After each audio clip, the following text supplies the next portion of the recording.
नदी किनारे बहुत से मछुआरे रहते थे और मछलियां पकड़ मच्छी बाजार में बेच दिया करते थे। सदक के पिता उसे मछलियां पकड़ने के लिए हमेशा कहते, पर वह पकाना और खाना ही पसंद करता। उसे तली हुई मछली खाना बहुत अच्छा लगता था। एक दिन सदक के पिता ने कहा, देखो बेटा, हम मछुआरे हैं, अब मैं बूढ़ा हो चला हूँ, तुम जाकर मछलियाँ पकड़ो। यूं बस पकाने और खाने का शौक ही अच्छा नहीं है।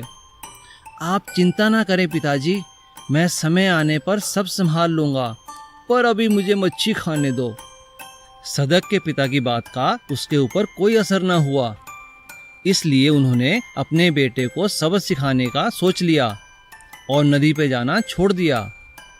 पिताजी, आज आप मच्छी पकड़ने नहीं गए? पिता ने कोई जवाब नहीं दिया। ले बेटा, खाना खा ले। ये क्या माँ, सब्जी मैं नहीं खाऊंगा, आप ही खा लो, मैं अपने लिए मच्छी पका लूंगा। बेटा, आज मच्छी नहीं है, अब से यही खाना होगा। क्या ये सब्जी मैं नहीं खाऊंगा माँ? नहीं बेटा, ऐसा नहीं कहते। आजकल तुम्हारे पिताजी की तबीयत बिल्कुल ठीक नहीं है, कुछ दिन तक उन्हें आराम चाहिए। अगर वो मच्छी पकड़ने जाएंगे तो उनकी सेहत और खराब होगी। अगर तुम्हें मच्छी खाने का इतना ही दिल है तो तुम खुद जाकर मच्छी पकड़ कर ले आओ। माँ के मुंह से यह बात सुन सदक बहुत हैरान और परेशान हो गया और सोचने लगा, क्या अब मुझे मच्छी पकड़ने जाना होगा? ठीक है, तो ये सब्जी खा लो बेटा, तुम्हें भूख लगी है ना? सदक को बहुत भूख लगी थी, इसीलिए उसने मन को मनाकर सब्जी खा ली। लेकिन कुछ ही दिनों में वह रोज रोज सब्जी खाकर उकता चुका था। क्या बात है बेटा, तुमने खाना नहीं खाया? नहीं माँ, मेरा मन नहीं है। माँ, क्या मैं आज मछली पकड़ने जाऊँ? सच? क्या तुम मछली पकड़ने जाना चाहते हो? हाँ माँ। तो एक बात कहूँ बेटा? कहो माँ। अपने लिए मछली पकड़ने जा रहे हो, लेकिन कुछ ज्यादा मछलियाँ पकड़ना जिससे हम बाजार में भी बेच सके। हाँ माँ, मैं जरूर ज्यादा मछलियाँ पकड़ूंगा। अब मैं समझ चुका हूँ कि मुझे ही अपने पिताजी का काम में हाथ बटाना है। और दोनों की बात सुन सदक के पिताजी बहुत खुश हुए, क्योंकि जो वह बात समझाना चाहते थे उनका बेटा अब समझ चुका था। कंजूस कुमार। कुमार नाम का एक सेठ था। सेठ अपनी कंजूसी के लिए बहुत मशहूर था। एक दिन सेठ की पत्नी बोली, आपकी कंजूसी की आदत तो बढ़ती ही जा रही है। कितने दिन हुए एक अच्छा फल तक नहीं खाया। इतना पैसा भला किस काम का कि जो चाहो वो खा भी ना पाओ। अरे अरे बस करो, कितने ताने मारोगी, आज ही लेता आऊंगा, अब चलता हूँ। सेठ काम के लिए निकला ही था कि रास्ते में उसे एक सेब बेचने वाला मिला।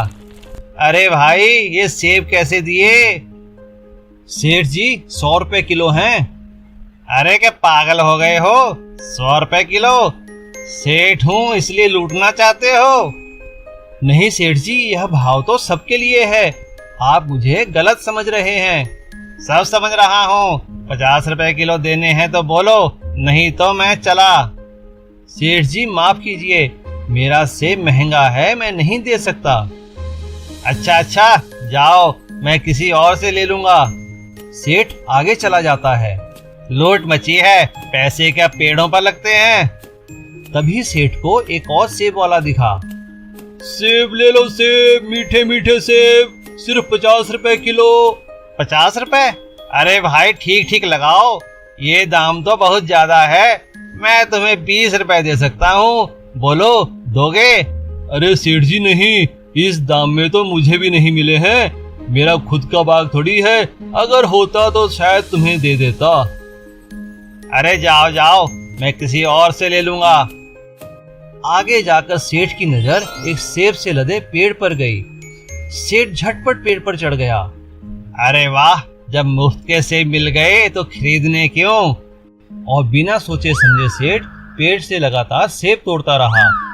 तभी पास में बच्चे गुलेल से सेब पर निशाना लगा रहे थे और एक बच्चे की गुलेल से निशाना सीधा सेठ की आंख पर लगा और वो नीचे गिर पड़ा। उसकी आंख भी फूट गई और कमर भी टूट गई। हाय हाय हाय हाय हाय, क्या हो गया? तभी आसपास सेठ को उठाया और उसके घर लेकर गए। अरे अरे, यह क्या? इतनी चोट कैसे लगी आपको? हे भगवान, मैंने तो केवल आपसे कुछ फल मंगाए थे। कंजूसी की भी हद होती है। अपने हाथ पैर तुड़वा लिए। इतने महंगे तो कोई फल भी ना होंगे। तुम ठीक कहती हो, आज से मैं इतनी कंजूसी नहीं करूँगा। मछुआरा और भूत। एक दिन सुंदर नाम का एक मछुआरा रोज की तरह मछलियां पकड़ने नदी किनारे गया और जाल डालकर एक जगह बैठ गया। कुछ देर बाद उसे लगा जैसे कुछ जाल में फंसा है। अरे, ये जाल में क्या फंस गया? मछुआरे ने देखा कि जाल में एक सुंदर सी डिबिया है। उसने डिबिया को निकाला। उसे खोलकर देखने लगा। अचानक आवाज आई, हुक्म करो मेरे आका। सुंदर हैरान हो गया। तुम कौन हो? मैं भूत हूँ, आपका सेवक। हुक्म कीजिए, आप जो कहेंगे मैं वही करूँगा। लेकिन याद रहे, काम खत्म होते ही मुझे दूसरा काम चाहिए, नहीं तो मैं तुम्हें मार डालूंगा और तुम भी मेरी तरह भूत बन जाओगे। हा हा हा हा हा। ये क्या किया मैंने? मैं कहाँ फंस गया? जल्दी बोलो, क्या करना है? मछलियाँ पकड़ो और मेरे टोकरे में डालकर घर चलो। भूत ने वैसा ही किया। मछलियाँ पकड़ी और मछुआरे को लेकर घर पहुँच गया। अब क्या करना है? जल्दी बोलो। भूल गए? भूत बन जाओगे मेरी तरह। हाँ हाँ, जल्दी से एक अच्छा सा घर बना दो। जो हुक्म मेरे आका। जब तक भूत ने घर बनाया, सुंदर की पत्नी आ पहुंची। अरे, क्या हुआ? ये भूत यहाँ? सुंदर ने सारी बात अपनी पत्नी को बताई। तभी भूत आ गया। लीजिए मेरे आका, आपका नया घर तैयार है। क्या करना है? जल्दी बताइए, जल्दी। पत्नी ने भूत से कहा, हमें भोजन, जेवर और बहुत से घोड़े चाहिए। भूत ने कुछ ही पलों में सारा काम कर दिया। अब क्या हुक्म है मेरे आका? इतने में रात हो गई और फिर सुंदर की पत्नी ने कहा, रात भर आप तारे गिनो और उसके बाद हमारे कुत्ते की पूंछ जो टेढ़ी है उसे सीधा कर दो। जो हुक्म मेरे आका। भूत ने तारे गिनने शुरू किए और परेशान हो गया। कुत्ते की पूंछ भी सीधी करनी चाहिए पर ना कर सका। अरे, 1003, 1004, 1005, नहीं नहीं नहीं नहीं। ओहो, मैं तो परेशान हो गया हूँ। ये काम तो खत्म ही नहीं हो रहा। अगली सुबह तक सुंदर और उसकी पत्नी ने मिलकर एक योजना बनाई। यह क्या, तुमने अभी तक तारे नहीं गिने और कुत्ते की पूंछ भी सीधी नहीं कर पाए? मुझे तो यह कोई ढोंगी लगता है। नहीं, मैं सच में भूत हूँ, बहुत खतरनाक हूँ। क्या आपको याद नहीं, मैं इस डिब्बी में कैद था। तुम और इस छोटी सी डब्बी में कैद? आपको यकीन नहीं होता? ये देखो। भूत ने जैसे ही डिब्बी में प्रवेश किया, सुंदर ने उसे बंद कर दिया और जाकर नदी में बहा दिया। जादुई घड़ा। एक दिन एक घड़ा बेचने वाला सपनपुर गांव में आया। उसका नाम भीमा था। वह जोर जोर से आवाजें लगाने लगा, घड़े ले लो घड़े, रंग बिरंगे घड़े, घड़े ले लो घड़े, रंग बिरंगे घड़े। भीमा बड़ी मेहनत से घड़े बना। उसके घड़ों पर रंग बिरंगी चित्रकारी भी होती थी। लेकिन इस गांव में काफी देर घूमने के बाद भी भीमा का एक भी घड़ा नहीं बिका। भीमा परेशान होने लगा। अरे, यह क्या, सारा दिन बीत गया लेकिन एक भी घड़ा नहीं बिका। अब तो घर लौटने का वक्त हो चला है। भीमा अपने गांव की ओर लौट गया। रास्ते में उसे प्यास लगी। बहुत प्यास लग रही है। यहाँ तो कोई नदी और तालाब भी नहीं है। चलो आगे चल के देखता हूँ।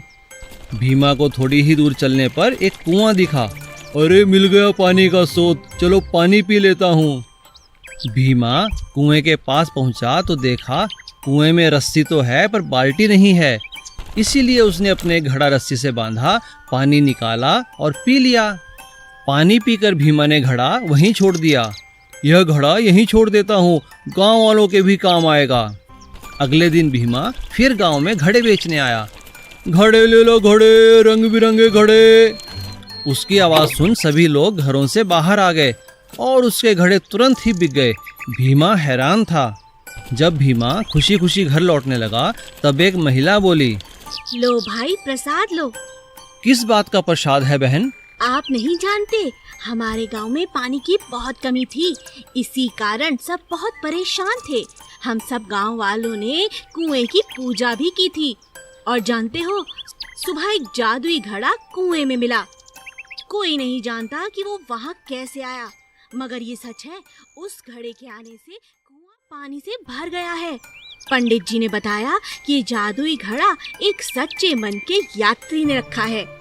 हम सब ने उस यात्री की लंबी उम्र और अच्छी सेहत की कामना और पूजा की है। ये उसी का प्रसाद है। अब भीमा समझ चुका था कि यह और कुछ नहीं, उसके द्वारा सच्चे मन से रखे घड़े की ही करामात है। Please subscribe.